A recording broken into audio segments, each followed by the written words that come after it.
What if the most terrifying thing a villain could do isn't hurt you, but love you so completely they erase who you are? 71 days into the apocalypse, we open on a young Peruvian girl petting her goat. It's Kusamayu. She's surrounded by people who claim to love her. They've made her favorite meal. They're singing songs in their native language. They're calling her sweetie. And she's about to walk into her own extinction. But here's the part that wrecked me. It's not the joining itself, it's what happens after.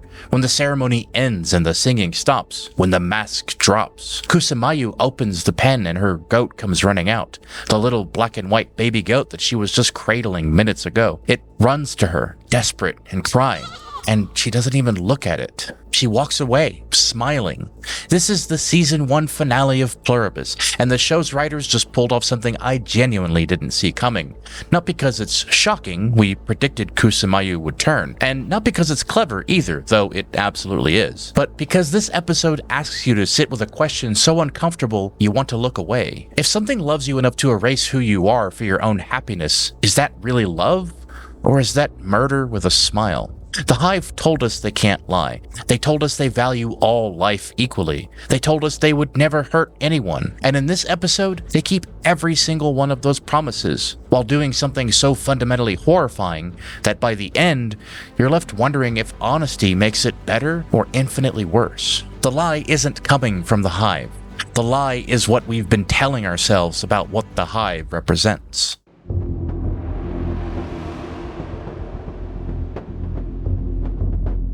A few episodes ago, YouTube user Spidey dropped a theory in the comments. What if one of the immune is already volunteered for assimilation? The logic was airtight. The Hive knows exactly how to fix the immune with stem cells extracted from the hip, tailored to individual genetics. Someone had to be the test subject. How else could they know that this works? I ran a community poll with 4 options, and Kusamayu won with 54% of the vote, and Laxmi came in second at 31%. The community was dead right. Kusamayu volunteered. She walked into that procedure with full knowledge and consent.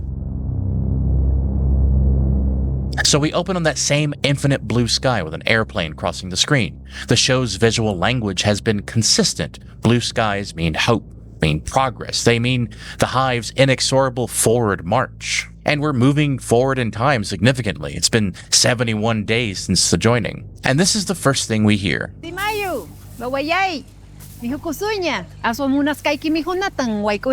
We're in a village, specifically a Peruvian village compound, and immediately something's off.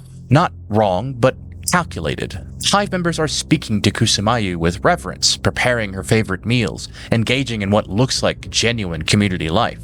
But here's the tell.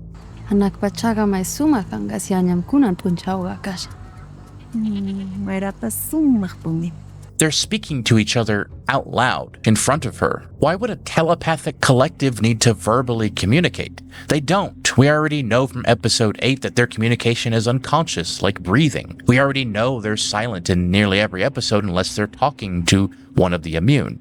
This is all theater. They're performing humanity for her benefit, creating the illusion of normalcy to make her comfortable. Every warm word, every friendly glance between family members, it's a user interface, a biological hack designed to lower cortisol and raise oxytocin. They're not really having a conversation, they're just running a comfort subroutine. Kusamayu is wearing a white and blue gown, the same style as the hospital gowns from episode 5. She's already been integrated into the Hive's aesthetic, subtly signaling that she belongs with them now. Then there's a goat, black and white. Kusamayu's petting it, sitting in the pen with it. And this is also a callback to episode 8. Carol at the Rio Rancho Event Center, finding a turned person still with their dog.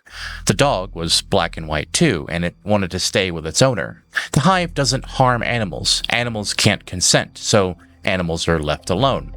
But this goat is emotional leverage, and the message is clear. Look how carefully we preserve what you love. Look how safe your world remains with us. But watch what happens after. The goat becomes the most brutal indictment of the Hive's love in the entire series. A jeep arrives, carrying a box. The Hive members gather. They're singing, chanting what sounds like Quechua or a regional Peruvian dialect. They've crafted an entire cultural performance around her turning.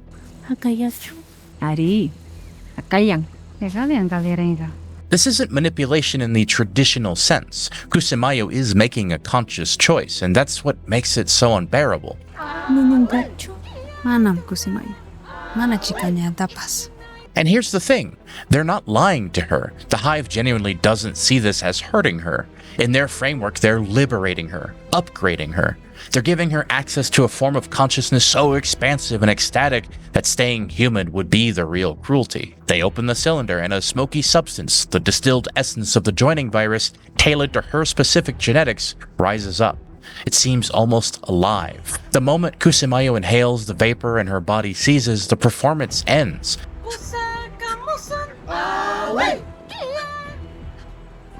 The singing stops instantly. They lay her down in a blanket, one final gesture of care, and then the family dynamic evaporates into utilitarian silence. No one is talking anymore. No one is singing. All the rituals are gone. Everything is just silence. They stand there, waiting, wordless, until her eyes open with that wide, empty smile. This proves that the benevolence was utility. The warmth Carol feels from Zosha is the same simulation, the same comfort subroutine. Once the target is acquired, the lure becomes irrelevant. And then comes the scene that nearly broke me. Kusumayu, now part of the collective, opens the pen. The black and white baby goat, her companion, her pet, the animal she was just cradling with love minutes ago, comes running out. The goat runs toward her, crying and desperate. It wants its mommy, and Kusumayo walks away, never glancing back at it. She doesn't pause or look down. She doesn't acknowledge this creature that loved her. She just smiles that vacant smile and goes back to work like her friend never existed. The goat is left alone. Kusumayu is truly gone. This is the Rosetta Stone for the entire series. The Hive claims to preserve memories. They claim Helen is still here inside Zosha. They claim that joining is addition, not subtraction. But the goat proves the lie of omission. Hive doesn't preserve attachment. It preserves data. Kusumayu still has the memory of the goat. She just no longer cares about it. And if she can walk away from her crying pet without a flicker of recognition, what does that tell us about what's really left inside Zosha? We cut from Peru to Carol in her house with Zosha, both of them looking at a screen. There's an ambulance viewed from overhead. The Hive is tracking Manusos in real time. Carol asks what he wants, and Zosha says he won't talk to them, but he did receive Carol's first video. Zosha offers to leave before he arrives, but Carol decides to stay. I mean, it's not like he's dangerous, is he? Zosha responds with a carefully worded, "We don't think he'd ever hurt you." He announces himself. My name is Manusos Oviedo. I am not one of them. I wish to save the world. And Carol invites him in, but Manusos won't enter her house. He wants to talk in the ambulance. She goes inside to grab her phone to use a translator app, and then Manusos grabs her phone. Carol protests that it's in airplane mode, no signal, but Manusos isn't having it. He doesn't smash it in rage, but he drops it into a storm drain grate. Tactical asset denial. The link is severed. She storms back into the house. This is going just great. Eventually, Manusos compromises. He retrieves her phone and requests that they talk under an umbrella. Manusos' paranoia about lip-reading satellites seems absurd until you remember the overhead tracking shot. The Hive has been tracking him for 9,000 kilometers. They knew exactly when he'd arrive. The umbrella is a sad, futile gesture toward privacy in a world where privacy no longer exists. Carol suggests going inside. The drones can't spy on them there, but Manusos isn't having it. ¿Por qué los raros me iban a mandar a mí ese video? Why would the weirdos send me that video? And Carol says that it's because she asked them to. I asked them to. It's funny, the translator app can't process her name, Carol Sturka. Carol Sturka. Unknown word or name. Her own technology doesn't recognize her, and maybe that's the point. Carol is undefined. She's not resistance, not Hive. She's not really anything yet. She's trapped in the middle, like the analogy I mentioned a few episodes ago about Neo in the subway station. And here's where the ideological rift opens. Manusos calls the Hive evil, soul thieves. He says if they can't be fixed, they're better off dead. And Carol pushes back. They're still human beings. Manusos disagrees. They're not human anymore, but Carol insists they are just different. Too nice maybe, but not evil. They wouldn't even kill an ant. A wasp, even. If it's about to sting, you don't... And Manusos hits her with a question she can't answer. Why they come back? ¿Por qué regresaron? No say. I don't know. This is the entire show distilled into one exchange. Manusos represents the humanist position. Humans deserve special moral consideration because we're human. The Hive's radical egalitarianism, their refusal to privilege human consciousness over insect consciousness, is in his view a form of nihilism. If everything has equal value, then nothing has value. But Carol defends them. Have you even tried talking to them? You could learn a thing or two. They can't lie. Did you know that? They move inside Carol's house. Minusos immediately starts searching for surveillance devices, tearing through cabinets, checking behind furniture. Carol is exacerbated. You're not gonna find anything. But then he does. In her liquor cabinet, Minusos finds a small plastic sensor, rectangular and a tacky looking. And Carol calls Zosha. Have you been spying on me? There is a thing in my liquor cabinet. What kind of thing? I don't know. Plastic, rectangular, kind of tacky looking, like something out of a James Bond movie. And the answer is devastating in a completely different way than Carol expected. It's a motion sensor. It records when the cabinet is open, and the Hive didn't put it there.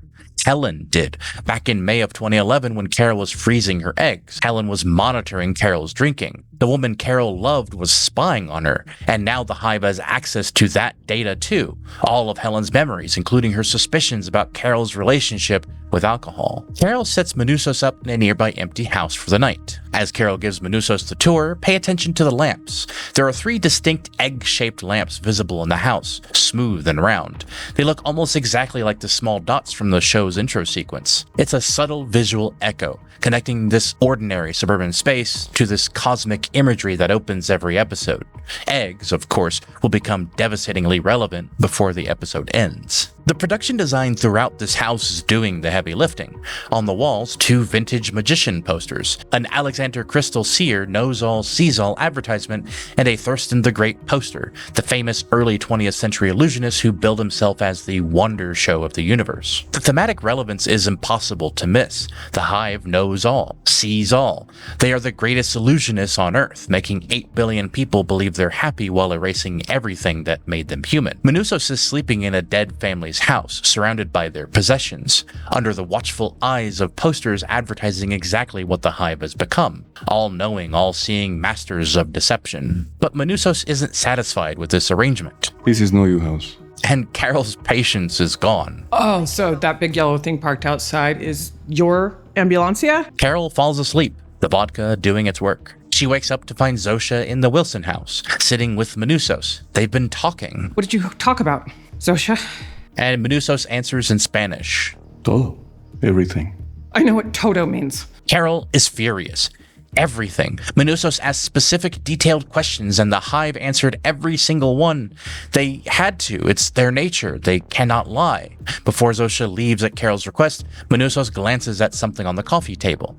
A slightly open yellow book. Very yellow as Carol's jacket in the first episode. The book is The Story of Art by E.H. Gombrich. There's a famous opening line in this book. There really is no such thing as art. There are only artists. The Hive has inverted that completely. They've erased the artists, the individuals and the egos, the sufferers and the creators, and preserved only the art, the collective output without the singular voice. In a house where a family's humanity has been erased, where possessions sit orphaned, this yellow book feels like quite a eulogy for individual expression. And then Zosha says the thing that breaks something in Carol. They love Minusos the same way they love her. You can't love him the same. It's not the same. It's different. He is a stranger. You barely know him. You told me so yourself. And we're... You're my chaperone. Carol tells Zosha to stay away from him. And what happens next changes everything. Zosha lays on the floor, almost like she's gonna start Lamaze breathing.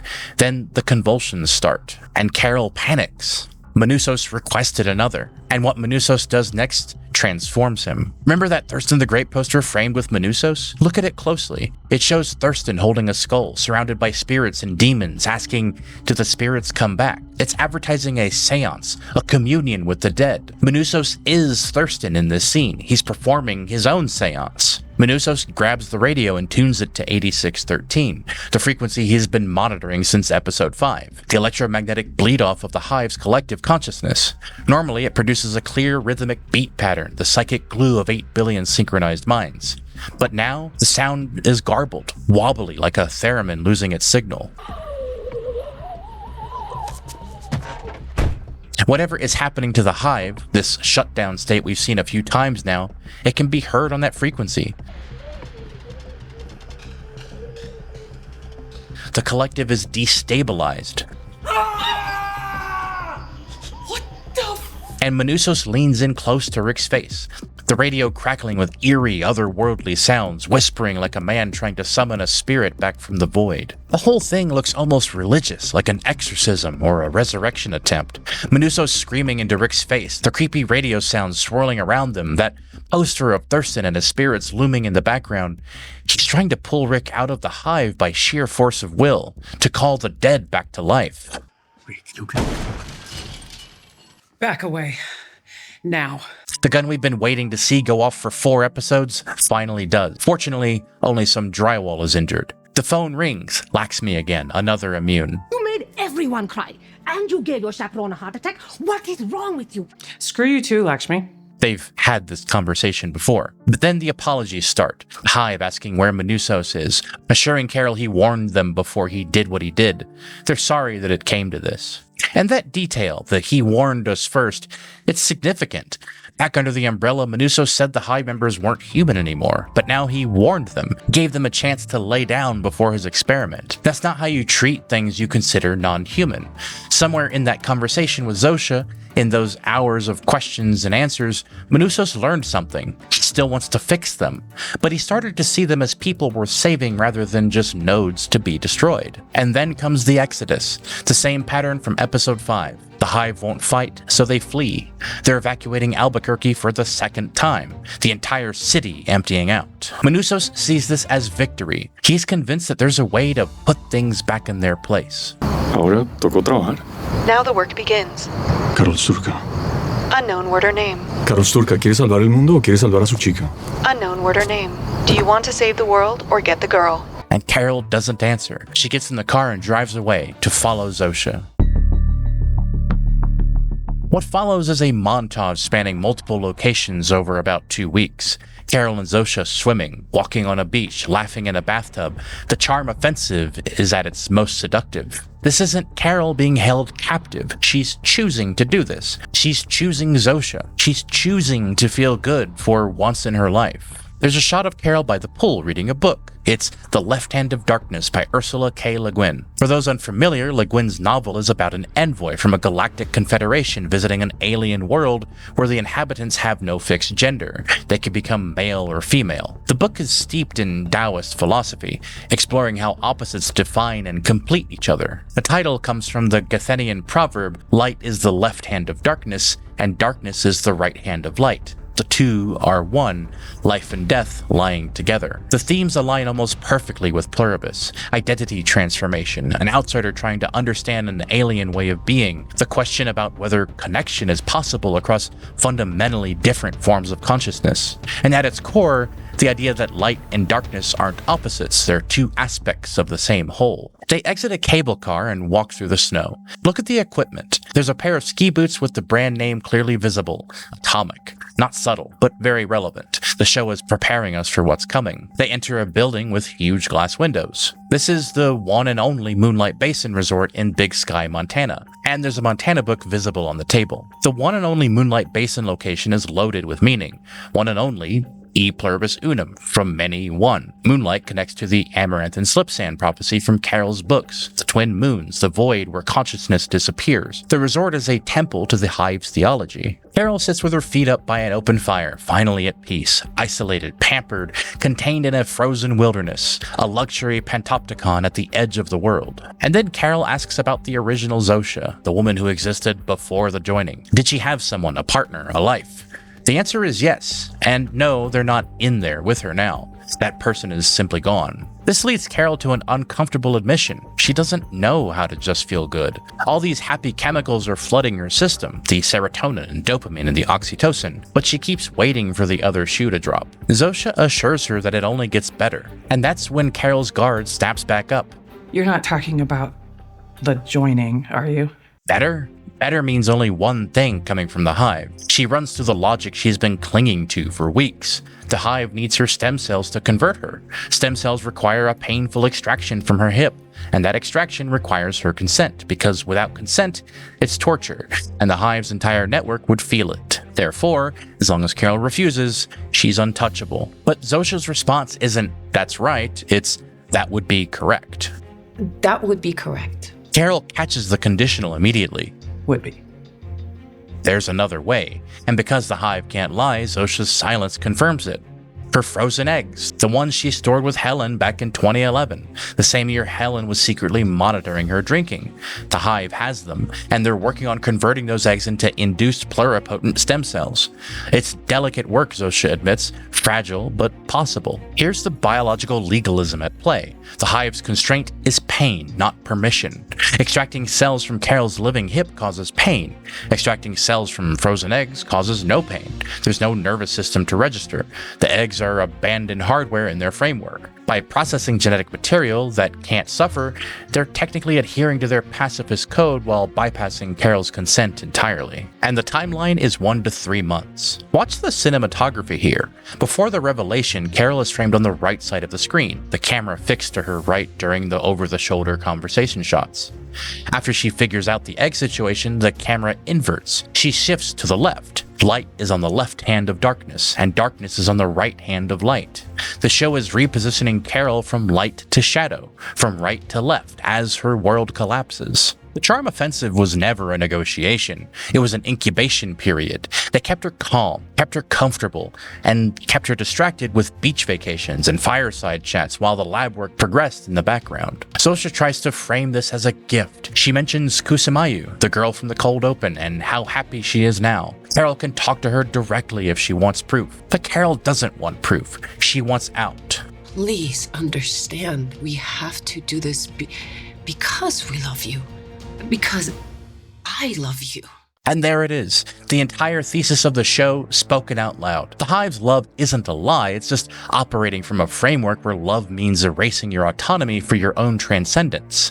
They're not pretending to care about Carol. They genuinely believe they're saving her. That's what makes it so terrifying. Now we're back in Albuquerque, the cul-de-sac. Minusos has been working alone for days. When we see inside the house, there are books scattered around. He's been to the library and he's been studying. One book in particular catches the eye: Faraday, Maxwell, and the Electromagnetic Field. This is significant. In previous videos, we theorized about using a Faraday cage to disconnect Hive members from the collective, creating an electromagnetic shield that blocks their telepathic signal. Seeing Minusos reading about Faraday makes this hypothesis far more plausible. He's researching the science of electromagnetic isolation. A helicopter appears overhead, carrying a cubic container.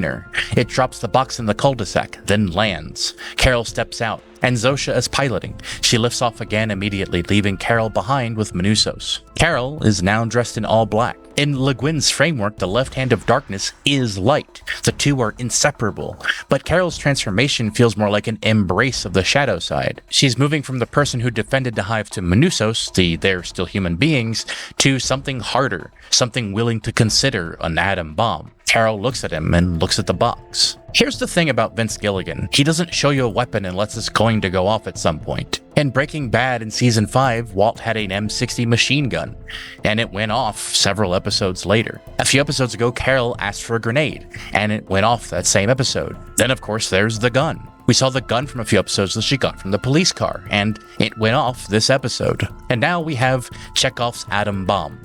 The Hive delivered a nuclear weapon to Carol because she asked for one. They can't say no to direct requests from the immune. It causes them pain to refuse. The bomb will be used. The only question is, for what purpose? I want to acknowledge something. In my previous video, I speculated that Minusos might not survive the season based on the 8613 frequency and some visual clues, but I missed a detail. There was a medication bottle visible in the ambulance that suggests he was taking his antibiotics, so I'm retracting that prediction for now. But the 8613 number still stands out to me. It's too specific to be random. Maybe he's not dying this season, maybe he's the first to die next season, or maybe the theory is completely bunk. We'll see. Sometimes the evidence leads somewhere unexpected. Here are my predictions for Season 2. The weapon will work, but not how Carol expects. The weapon is an EMP. Connect the dots. Minusos is reading about Faraday and Maxwell. The Hive operates on electromagnetic frequencies. If the bomb is detonated in the upper atmosphere, it wouldn't destroy cities. It would create an EMP that severs the Hive's connection across an entire region, creating a massive dead zone where the signal can't reach. A forced exorcism. This would answer Thurston's question, does the spirits come back, with a violent, physics-based yes. Either way, that sarcastic request for an atom bomb many episodes ago is about to become the most consequential joke in human history. I also think Carol will try to destroy her eggs. At some point in season 2, Carol will locate the facility where her eggs are being processed, or request that they be brought to her and destroy them. This becomes her line in the sand, her statement that her body belongs to her, even the parts she froze years ago. But it will come at a cost. Maybe it triggers a Hive response. Maybe it puts Zosha in danger, as I think she still wants to believe there's someone under the mask. Before she exited the helicopter, there was a flicker of something in Carol's eyes. Doubt, maybe. She's chosen a side, but she hasn't given up on Zosha completely. Save the world or get the girl? Maybe Carol's answer is both. I also think at least one more immune will turn willingly. Kusamayu wasn't the last volunteer. Someone else, maybe Laxmi or Diabate, will see her happiness and choose the same path. This will fracture the resistance from within and force Carol to confront whether she's fighting for humanity's freedom or just for her own fear of change. The title of this video promised a lie, and here it is. Zosha's love was real, the feelings were genuine, but the purpose of the romance was a lie. While Zosha was holding Carol's hand by the fire or taking her on beach vacations, making her feel safe and loved, the Hive was processing her frozen eggs in a lab somewhere. The charm offensive wasn't courtship, but distraction. Keep Carol calm and comfortable. Keep her choosing Zosha over resistance. The Hive genuinely believes they're saving Carol. They genuinely care about her. That's not the lie. The lie is that the romance was never about her choice. It was always about running out the clock until her choice didn't matter anymore. We tell ourselves that love respects boundaries, that love means accepting someone as they are, that love never forces or coerces, never overrides consent for your own good. The Hive's love does none of that, and it's still love. That's what makes Pluribus so much more than a typical invasion story.